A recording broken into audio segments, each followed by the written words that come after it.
We have about 10 minutes until 10 o'clock, so let's go ahead and go over the Nasdaq. Daily chart key levels.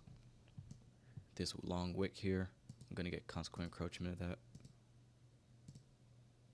And I'm going to have this new day opening gap as well. So you can see us right now trading at the consequent encroachment of that wick on the daily chart. We also have this 15-minute fair value gap here.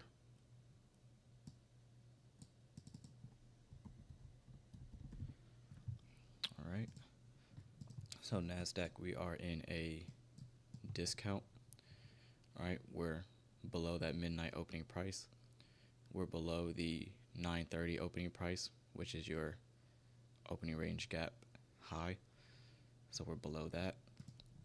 And if you take our current trading range from this high all the way to this low, we're also in a discount there. And I like how we've taken out relative equal lows, sell side liquidity right here.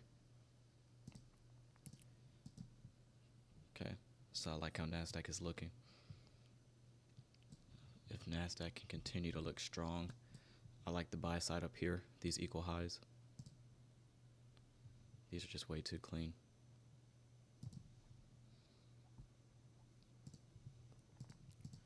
These highs up here, I like that as a draw. Generally, want to treat this fair value gap as a breakaway gap. So I'm watching to see if we completely overlap this or if we leave it open. Another reason why I'm not really trusting much today. Again, for those who've been in live streams the past couple of weeks, you know, whenever the daily candle looks like this, whenever we're trading and we have a doji candle like this, these are the days I lose the most. So I'm really making it a practice, a good business practice, to kind of prevent myself from pushing the button if we're trading in the middle of this daily range. Oh, the small fair value gaps where you would like price to be supported, right? Yep, absolutely. If you're talking about this fair value gap here, if we're treating this as a breakaway gap, treating it as a balanced price range, preferably you don't want to see this fair value gap traded to. This higher fair value gap is the one you want to see support price, and you're expecting to see, ideally, this entire fair value gap stay open.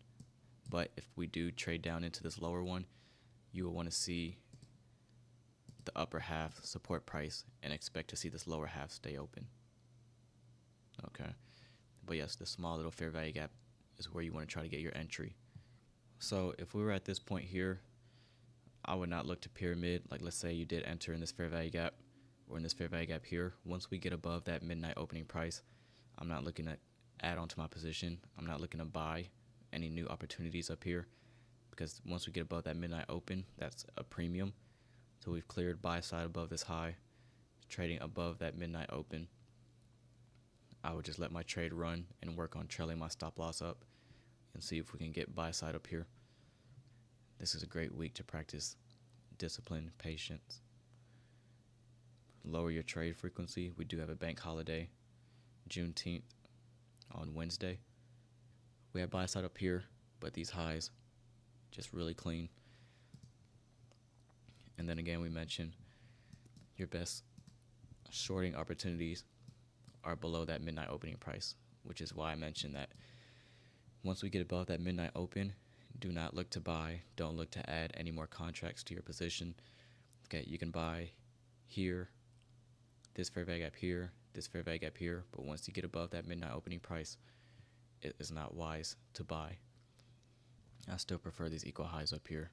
The fact that we rallied up here, failed to take out these highs, worked our way lower, I'm seeing that as we're generating even more buy side liquidity up here. So I still favor to see all of this ran out. All right, so we're entering that 1050 to 1110 macro. So now that we're in this 20-minute window, I'm either expecting a short-term run on sell side liquidity, as in we take out this short-term low, trade below that, and then continue higher, or we completely just reverse from here because we're entering that profit-taking hour. So I'm watching to see if we can still rally from here and target this buy side. I still favor this buy side up here We just took out this low. So I'm watching to see if we can get back above this fair value gap. Whoops. I want to see if we can get back above this, treat it as support, and still get buy side. I don't look at inversion fair value gaps much, but in this instance, since I'm still looking for higher prices, and we took out this low, I'm looking for PD erasing here. We don't really have a fair value gap. We don't have a volume imbalance or anything of that sort. So I'm looking on this price leg here, and we have a fair value gap. So I want to see if this can be used as inversion. I like where the body stopped. And again, I still want buy side up here. So S&P actually already took out its buy side. So notice these highs here formed at about 7:30 in the morning. S&P, 7:30 in the morning, it already ran out those highs. So now I'm expecting Nasdaq to catch up and do the same. Okay, 6 sister approach. This up close candle here, treating that as a bullish breaker. We have a low, high, lower low. Looking at this last up close candle, I want to see that offer support and take us into the buy side. So this is what I'm looking at.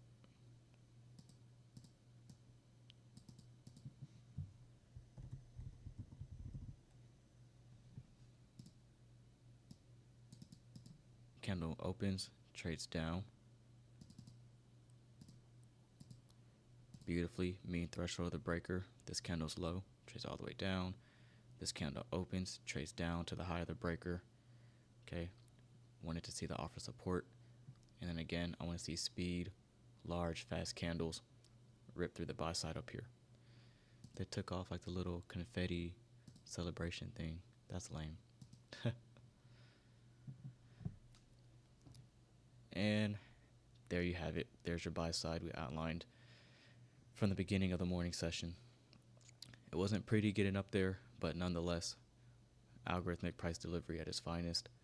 Didn't trust entering anything in here, but we'll see what we get tomorrow. So that was fun. That was good tape reading, good practice. But if you're still trading, best of luck to you. I'm done for the day. I'll see you guys in tomorrow's stream, 9:30 New York time. All right. Love y'all. Peace.